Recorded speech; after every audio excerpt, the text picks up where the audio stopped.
देखिए,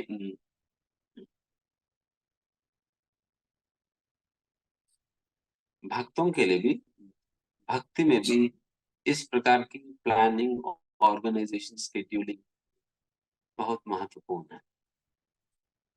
क्योंकि अगर ये नहीं करे, देन अपना जीवन को सही प्रकार से सुव्यवस्थित करना ये मुश्किल पड़ता है, जिसके कारण एक प्रकार से बहुत बहुत मैस कर देते हैं।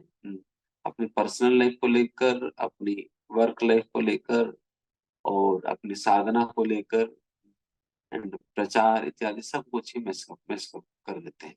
हम्म, इसलिए अगर प्रॉपर प्लानिंग के साथ चले, देन आप सारे ही चीजें कर पाएंगे, अपने वर्क लाइफ को भी बैलेंस कर पाएंगे, अपनी साधना भी कर पाएंगे, और साथ ही साथ अपनी प्रचार की सेवाएं भी आप सही ढंग से कर पाएंगे। एक तो प्लानिंग के अंतर्गत एक तो इन सारे चीजों को बैलेंस करना भी होता है, एंड दूसरा, प्लानिंग के अंतर्गत जब आप प्लानिंग करके चलेंगे, देन आपको सबसे पहले पता होता है कि आप कौन सा लक्ष्य को अचीव करने जा रहे हैं, what actually you intend to achieve.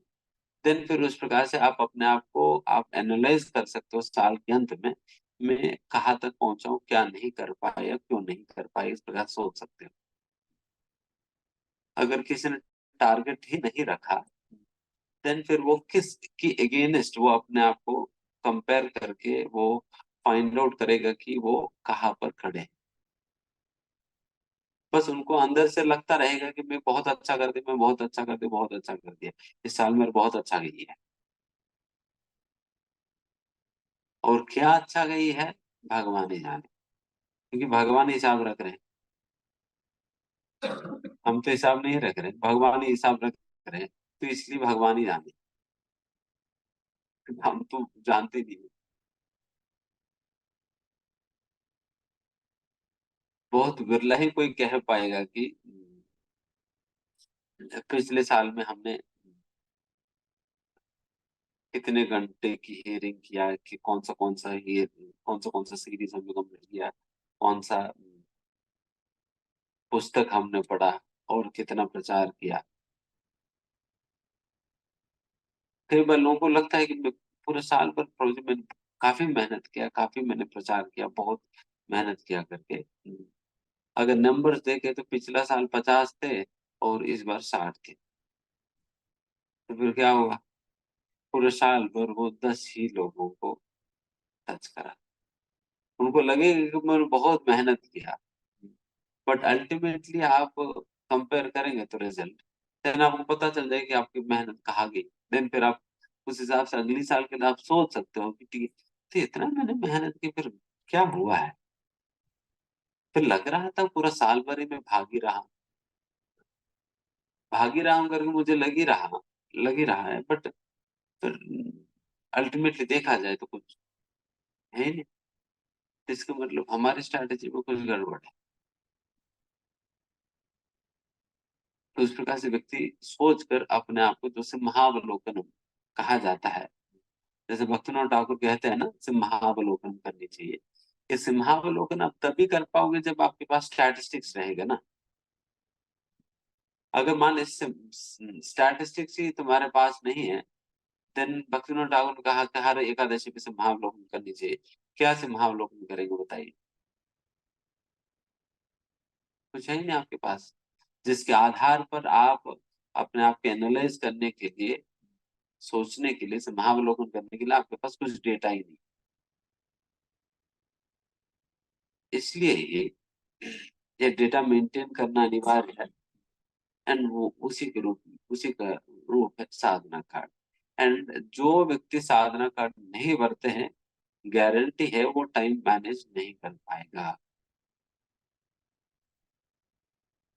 Time manage नहीं कर पाएगा। क्योंकि साधना कार्ड भरते वक्त आप सोचेंगे ना, मैंने आज पूरा दिन क्या किया, मैंने भरते वक्त आप सोचते हैं ना, कम से कम उस समय तो सोचेंगे। अगर नहीं भरेंगे, देन सोचेंगे नहीं कभी, साल निकल जाएगी फिर भी आप सोचेंगे नहीं कि मैंने कुछ किया या नहीं किया, कुछ पता ही नहीं। इसलिए रोज अगर साधना कार्ड भरे, व्यक्ति कम से कम सोचने में मजबूर हो जाता है कि मैंने आज पूरा दिन किया क्या। दिन फिर जब पूरा दिन गिनेंगे, मैं सारा कुछ मिला जुला कर गिन रहा हूँ, ये तो 15 ही घंटा हो रहे, बाकी 9 घंटा क्या हो। 9 घंटा की गिनती ही नहीं मिल रही। 9 घंटा गिनती ही नहीं मिले, कई घंटे मिसिंग हो जाते हैं। देन फिर बाद में पता चलता है कि ये सारे घंटे जो है वो मोबाइल में गई, इसमें गया, उसमें गया, इधर उधर की बातें करने में चले गया, सारा मैंने खराब कर देकर के बाद तब पता चलता है। ये उस व्यक्ति को ही पता चलेगी जो कि जिसने एनालाइज करने का प्रयास किया है, and one who did not even give a thought to it, जिसने सोचा तक भी नहीं है, तो उनको कभी पता ही नहीं चलने वाली है मतलब इस प्रकार की तो पता ही नहीं चलने वाली। तो इसलिए सबसे पहले तो बहुत जरूरी है तो साधना कार्ड भरना। हम्म। एंड दूसरा पॉइंट ये है कि अगर आप पहले से प्लानिंग नहीं करेंगे, जैसे मैं सुबह भी बता रहा था, देन फिर आप नाम जप के दौरान, साधना के दौरान प्लानिंग करने लगेंगे, बिकॉज आपको टेंशन है कि मैं कौन सा कार्य मिस कर जाऊंगा, मुझे क्या करनी चाहिए, क्या नहीं करनी चाहिए, मुझे कैसे मैनेज करना, क्योंकि मैनेज तो हम करने का प्रयास ही करते हैं, बट वो केवल समय तो लग ही रहा है। तो उस समय करने के पहले कर लेना, उसके लिए ही स्पेसिफिकली टाइम डिवोट करके पहले से आप कर लेना। फिर इस प्रकार से करने पे क्या होता है कि आपकी माइंड फ्री रहेगा। नाम जप करने के लिए, साधना करने के लिए माइंड फ्री रहेगा। अगर आप माइंड को प्री ऑक्यूपाइड कर देंगे इस प्रकार की प्लानिंग के साथ, और ऐसा उनके उनकी ये भी एक और चीज है कि जब भी हम बहुत कोई भी चीज को लेकर बहुत परप्लेक्स्ड होते हैं, बहुत परप्लेक्स्ड हो जाते हैं, बहुत कंफ्यूज्ड है, तो बेस्ट चीज यही है कि लिख देनी चाहिए, हमारे सारा विचार को पेपर में लिख देनी चाहिए। देन आपको क्लैरिटी मिल जाता है। नहीं तो मन की ऐसा स्वभाव है कि एक ही बात को बारंबार घुमा घुमा कर सामने लाती है। होता तो बस एक ही बात, जब आप पेपर में लिखने जाओगे बस एक दो बात ही होते हैं, एक दो बात ही होते हैं, बट उन्हीं दो बातों को घुमा कर वही बातें बारंबार ले आती है। देन माइंड को इस प्रकार से बहुत बहुत बिजी रखती है। तो इसलिए जो व्यक्ति इस प्रकार बहुत परप्लेक्स, बहुत कंफ्यूज है किसी भी निर्णय को लेकर या कुछ भी इस प्रकार चीजों को लेकर, you should write it down on paper. Paper में लिख देनी चाहिए, पेपर में लिख कर देन फिर एनालाइज। उसी प्रकार से जब आप अपने प्लान को पेपर पे लिख देंगे, पेपर पे लिखेंगे, देन फिर आपकी माइंड फ्री हो जाएगी। जब तक आप पेपर में उसे प्रोड्यूस नहीं करेंगे तब तक आपकी मन में ही वो चीजें स्टोर्ड है, एंड फिर वो और चीज मन बहुत डिस्टर्ब करेगी और मन को बहुत प्री ऑक्यूपाइड रखेगी। इसलिए बेस्ट है कि उसको पेपर में प्रोड्यूस कर देना। एंड बहुत ज्यादा चीजें याद करने के प्रयास मत करो, स्पेशली जहां जहां तक आपकी एंगेजमेंट्स वगैरह संबंधित है, बहुत ज्यादा चीजें याद रखने के प्रयास करेंगे, देन फिर एक तो भूल जाएंगे, एंड दूसरा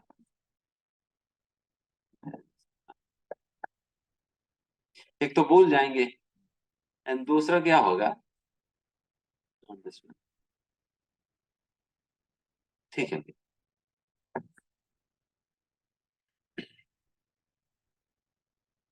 एक तो भूल जाएंगे, एंड दूसरा आपकी मन को ऑक्यूपाई रखेगी, मन को ऑक्यूपाई रखेगी, because back of the mind हमेशा ये बात चलता रहेगा कि मैं भूल ना जाऊं, पता नहीं मैं भूल जाऊंगा करके सोचता रहेगा।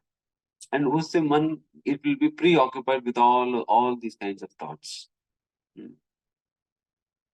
तो इसलिए जब भी आपको कोई काम पता चलता है, मान लीजिए कि मुझे आज पता चला कि सो एंड सो डेट को मुझे मीटिंग है। उसके लिए क्या करना है कि हमें भी अपने मोबाइल में, जैसा गूगल कैलेंडर वगैरह होता है ना, गूगल कैलेंडर को मेंटेन करनी चाहिए। गूगल कैलेंडर को मेंटेन करनी चाहिए।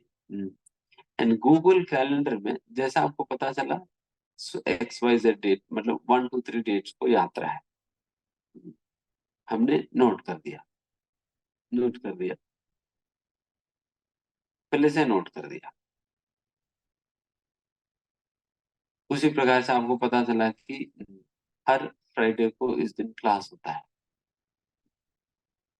देन वो भी नोट करके रखा। एंड हर बुधवार को इस प्रकार से मीटिंग होता है, वो भी नोट करके रखा। तो इस प्रकार से रखने पे आपको पहले से पता चलेगा कि ठीक है, कल का दिन मुझे क्या क्या काम करना है। यस, आपके पास पहले से निर्धारित है, 10 से 11 मुझे ये मीटिंग अटेंड करनी है, फिर 12 से 2 एक क्लास अटेंड करनी है, फिर उसके बाद मुझे यहाँ जाना है, ये करना है, वो करना है। आपको पहले से क्लियर है उस दिन क्या करना है। उस दिन के लिए आपको अलग से प्लान करने की जरूरत नहीं पड़ेगी।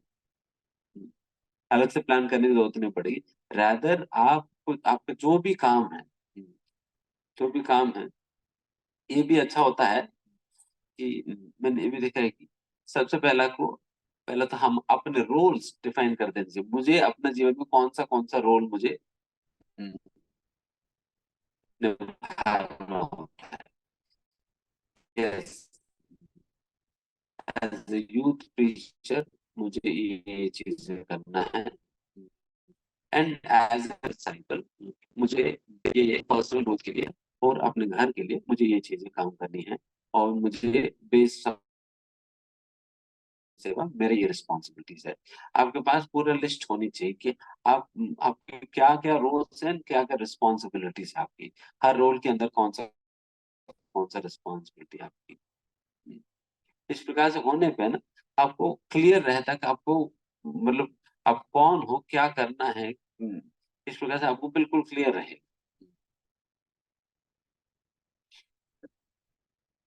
आपकी अपने पर्सनल ग्रोथ के लिए क्या करना है, आपकी प्रचार के लिए क्या करना है, तो इस प्रकार से वो सारा आपकी सर्विस रिस्पॉन्सिबिलिटीज भी लिख देनी चाहिए। देन आपको क्लियर रहेगा मेरे पास बैलेंस करना है। एंड फिर जिनको क्लियर ही नहीं कि उनकी क्या क्या रिस्पॉन्सिबिलिटीज, वो क्या बैलेंस करेगा ना। हम्म, तो फिर हर रिस्पॉन्सिबिलिटी को बेहतर रूप से निभाने के लिए, उसके लिए आप एक डॉक्यूमेंट खोलकर प्लानिंग कर सकते हो। ठीक है, इस साल में मुझे अपनी पर्सनल ग्रोथ को लेकर मुझे कम से कम 150 घंटे की हियरिंग करना चाहिए। 150 आवर्स की हियरिंग मुझे करनी चाहिए। तो इसका मतलब पर मंथ कितना हुआ?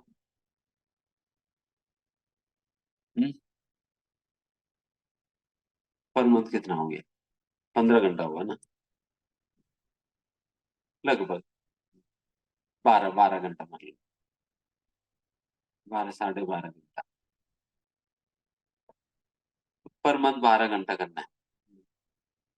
तो उस प्रकार से दिन फिर पर वीक कितना घंटा होगा? 3 घंटा होगा। तो पर वीक मुझे 3 घंटे की टारगेट के हिसाब से मुझे कवर करना है। तो इस प्रकार से आपने लिख दिया। एंड फिर मुझे इस 150 घंटे की हियरिंग में कौन सा लेक्चर सीरीज मुझे कवर करना है। हम्म, तो वो आपने देख लिया। ठीक है, मैं अभी भगवत गीता पढ़ रहा हूँ। भगवत गीता के साथ साथ मुझे प्रभुपाद जी की भगवत गीता की सीरीज मुझे कवर करना है। पूरा ये कवर करना है। फिर उसके बाद फिर उसके बाद मुझे अपनी, मेरे को एनवी को लेकर बहुत प्रॉब्लम है, इसलिए एनवी के संबंध में भी मुझे कुछ सुनना है। तो उसके लिए भी हम निकाला। एंड इसी प्रकार से नॉलेज के संबंध में कुछ, पास्ट टाइम्स के संबंध में कुछ निकाला। तो इस प्रकार से हमने कुछ सीरीज सेलेक्ट किया। एंड 150 घंटे उस प्रकार से। ठीक है, अभी मुझे रीडिंग करना है। रीडिंग मेरी कैपेसिटी है 5 पन्ना, 5 पन्ना पढ़ने की प्रतिदिन। तो एक महीने में मैं 150 पन्ना पढ़ सकता हूँ। और एक साल में कितना होगा? 3,000 होगा ना। 3,000 पन्ना मैं पढ़ सकता हूँ। 3,000 पन्ने मतलब कौन सा पुस्तक मुझे कंप्लीट करना है, देन उस हिसाब से आप बुक्स सिक्वेंशियली जो बुक्स दिया हुआ वो बुक्स का आपने क्योंकि रोज से 5 ही पढ़ना है। 5 रेगुलरली पढ़ेंगे 3,000 हो जाएगा। 3,000 देखेंगे तो बहुत बड़ा नंबर लगेगा।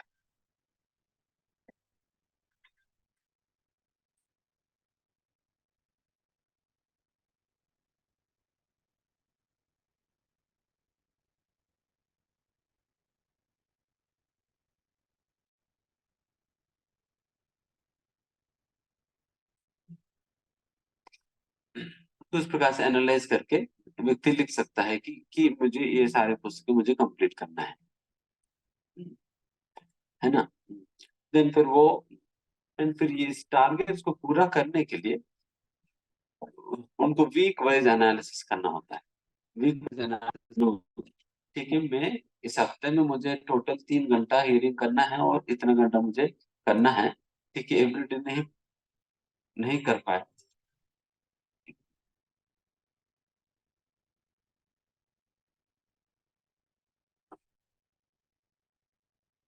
तो अगर पूरा नहीं हो पाया देन फिर हम हफ्ते में ही समय लेकर हमने वो पूरा कर दिया।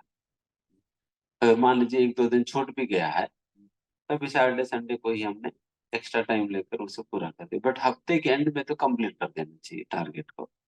अगर अगले हफ्ते के लिए पोस्टपोन करेंगे ना देन फिर वो पोस्टपोन होते होते इकट्ठा होते होते होते आपका 2,500 पेज बाकी रह जाएंगे।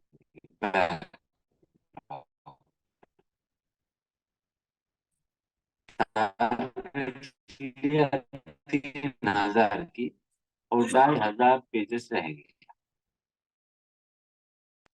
जब एक्यूमुलेट करने लगेंगे। इस पन्ने होंगे 35 पन्ने। अगर 20 छूट भी गया देन आप वीकेंड में कवर कर सकते हैं। 15 पन्ने तो कवर करने में बहुत ज्यादा दिक्कत तो है नहीं। हम्म, बहुत बड़ा बैकलॉग नहीं। 100 पन्ना बैकलॉग देन दिक्कत है।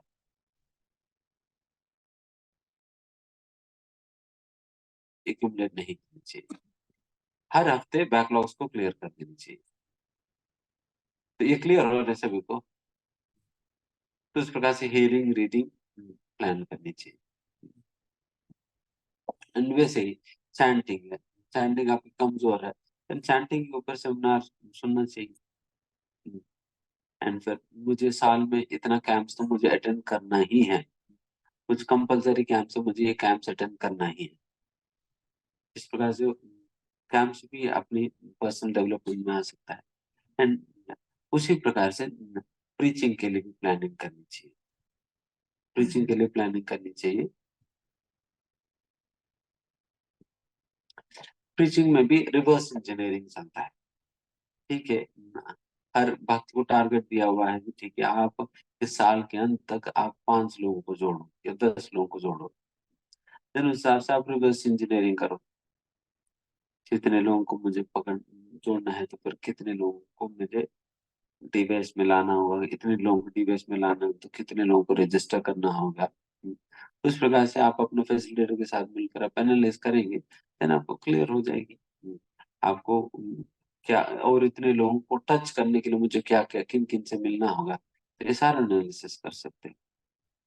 तो इस प्रकार से आपको प्रचार का भी प्लानिंग करनी चाहिए। इसलिए ये सारा प्लानिंग जो है आप इंडिपेंडेंटली मत करो, अपने फैसिलिटेटर्स के साथ मिलकर करनी चाहिए। ताकि वो भी आपको विषय में जानते हैं तो वो आपको गाइड कर सकते हैं कि क्या हम्म, अ, क्या उचित है क्या अनुचित है करके वो बता देगा। एंड जैसे मैंने कहा कि स्केड्यूलिंग के संबंध में कम से कम जैसा आप साधना कार्ड भरते हो, अगर आपका इतना पक्का शेड्यूलिंग नहीं है कि आप पहले से आपको पता नहीं हो पाता है, कम से कम जिस समय आप साधना कार्ड भरते हो ना उसी समय 5 मिनट और स्पेंड करके अगले दिन की स्केड्यूल बना लेना। अगले दिन की स्केड्यूल बना लेना। मैं इस समय हियरिंग करूंगी, इस समय रीडिंग करूंगी, इस समय ये सेवा करूंगी, इस समय मैं ऑफिस जाऊंगी, इस समय मैं प्रसाद खाऊंगा, और इस समय मैं ये करूंगी करके ये सारी चीजें जो रेगुलर चीजें वो सारा फिट कर। अब एक रात पहले कर दिया, दिन फिर अगले दिन सुबह जब में करने की जरूरत नहीं पड़ी। अगर रात को नहीं किया, दिन जब में करेंगे, जब के समय करेंगे, कुछ और सुनते वक्त करेंगे, कुछ और क्योंकि हमें लगता है कि जपा ही फ्री टाइम है, जपा टाइम मतलब फ्री टाइम है, माइंड फ्री रहता है, भगवान पे तो वैसे भी नहीं लगता, तो फिर इसी में लगा दो, प्लानिंग करने में लगा दो, करके लगा दो। इसलिए कम से कम अगर आपको पहले से इतना क्लैरिटी नहीं है, कम से कम एक दिन पहले रात को ही प्लानिंग कर देनी चाहिए। एंड बहुत समय नहीं लगता इसमें, बहुत समय नहीं लगता है, केवल जप करते वक्त करेंगे तो 2-2 घंटा लग जाता है। बट आप जप के पहले आप कर लेंगे ना, 5 मिनट से ज्यादा नहीं लगने वाली है, 5 मिनट से ज्यादा नहीं लगने वाली है। बट ये आपको बहुत आपको बहुत फ्री माइंड दे, बहुत कूलली आप सारे काम कर सकेंगे। बट जिनकी कोई प्लानिंग नहीं है, तो वो तो निश्चित वो फेल होगा।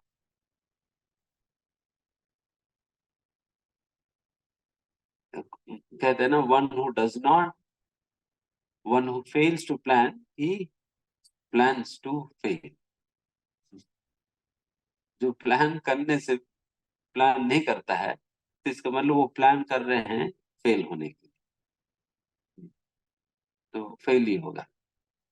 तो इस प्रकार से आप अपनी पढ़ाई हो, अपनी वर्क लाइफ हो, सब कुछ ये बहुत अच्छा से मैनेज कर पाओगे अगर इस प्रकार से। एंड आपकी सर्विस आउटपुट भी बहुत होगा, सेवा भी बहुत कर सकते हो आप।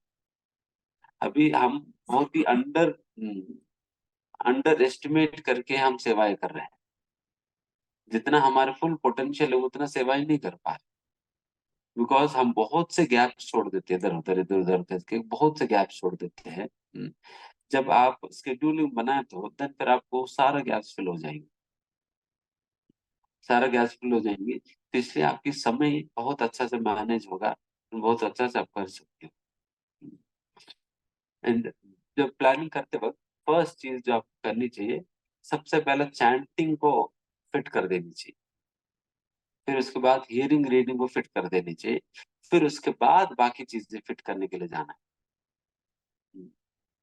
पहले चैंटिंग हियरिंग रीडिंग फिट कर दिया, फिर उसके बाद आप बाकी चीजें आप फिट करो। एंड कई बार लोग ये भी कहते हैं, प्रभु जी क्या करूं, चैंटिंग करते वक्त या हियरिंग रीडिंग करते वक्त मैं करने के लिए बैठता तो हूँ, बट कई सारे फोन वोन आता है, देन फिर मैं मैसेज वगैरह आता है, देन फिर मुझे करना पड़ता है। हमें बेस्ट ये होता है कि जो हियरिंग रीडिंग के लिए आपने टाइम समय निकाला है ना, उसको ब्रॉडकास्ट कर देनी चाहिए, माइक में अनाउंसमेंट कर देनी चाहिए, देखिए ये घंटा मुझे हियरिंग रीडिंग करना है, ये घंटा ये 1.5 घंटा मुझे हियरिंग रीडिंग करना है। अगर जिनको भी मुझे मेरे से बात करनी है, वो इस समय के अलावा मुझे कॉल कर देना, इधर इस समय के पहले कर दो, ये इस समय के बाद कर दो, बट इस समय मत करो, इस समय मत करो।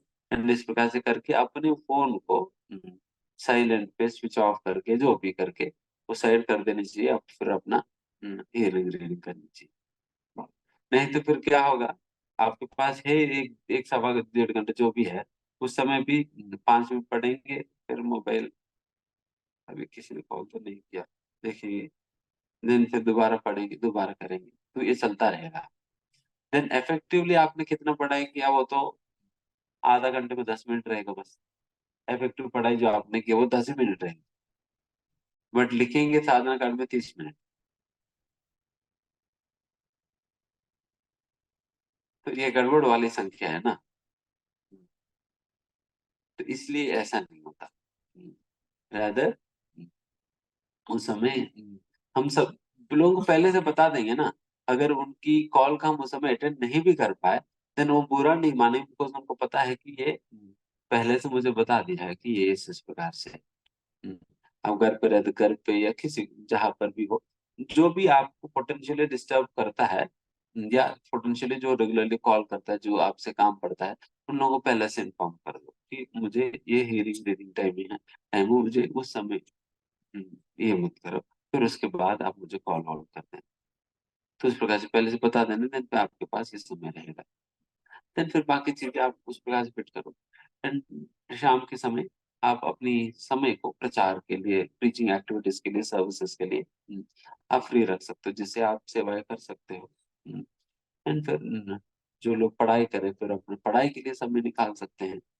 एंड फिर उनके प्रचार वो प्रचार की सेवा इत्यादि करने के समय वो सैटरडे संडे वैसा डिस्ट्रीब्यूट कर सकते हैं। बाकी जिस दिन प्रोग्राम है तो उस दिन प्रोग्राम है, बाकी दिन तो वो अपने पढ़ाई इत्यादि के लिए वो अपना शेड्यूल बनाए। उस प्रकार से प्रॉपरली हम करें तो प्लानिंग के साथ, देन फिर बहुत अच्छा कर सकते हैं। बहुत अच्छा कर सकते हैं एंड बहुत ज़्यादा भी कर सकते हो।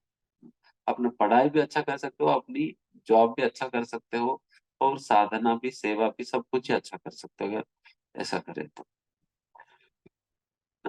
इसलिए आप लोग करिए। देन आगे और कुछ चीज़ें हम कल सुबह भी चर्चा करेंगे इसके संबंध में। तो यहाँ पर आज समाप्त करेंगे। हाँ।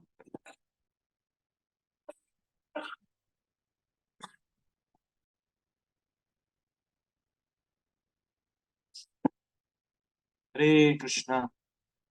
तो सभी ड्यूटीज गुरु जी ने हमें टाइम मैनेजमेंट के बारे में काफी प्रैक्टिकल पॉइंट्स बताए, आर्ट ऑफ इम्प्लीमेंटेशन, कि हमने जो कुछ भी सुना है या भक्ति में हमने कई चीजें करने का प्रयास किया है अपनी मटेरियल लाइफ को हम स्पिरिचुअलाइज कैसे कर सके। तो अलाइनमेंट सब जगह जरूरी है, time management is very important thing. गुरु जी ने हमें प्रैक्टिकली किस तरह से अपना टाइम मैनेज करना है, कैसे अलाइन करना है, उसके बारे में बताया है। तो सभी डिवोटी से रिक्वेस्ट है कि इस एक्टिविटीज को अभी कंप्लीट करें इवनिंग में, और कल सुबह तक ट्राई करें कि इसको कैसे हम प्रेजेंट कर सकते हैं। बिकॉज जब तक टाइम स्केड्यूल नहीं होगा तो हम कुछ भी आउटपुट अपने जीवन में नहीं निकाल पाए। हमेशा हमें लगेगा हम बहुत कुछ कर रहे हैं, फिर हम खो जाए। तो ये बहुत प्रैक्टिकल सेशन प्रभु ने दिया और सभी इस पे वर्कआउट कर सकते हैं। सो आज के सेशन के लिए प्रभु जी का धन्यवाद। हम 3 बार हरि बोल बोल के करेंगे। हरि बोल, हरि बोल, हरि बोल। और ये जितने भी सेशंस हो रहे हैं इन सब की रिकॉर्डिंग है, आपको विद इन 1 वीक मिल जाएगी। जिस ग्रुप में आप हैं तो उसमें मिलेगी, आप उसको वापस सुन सकते हैं।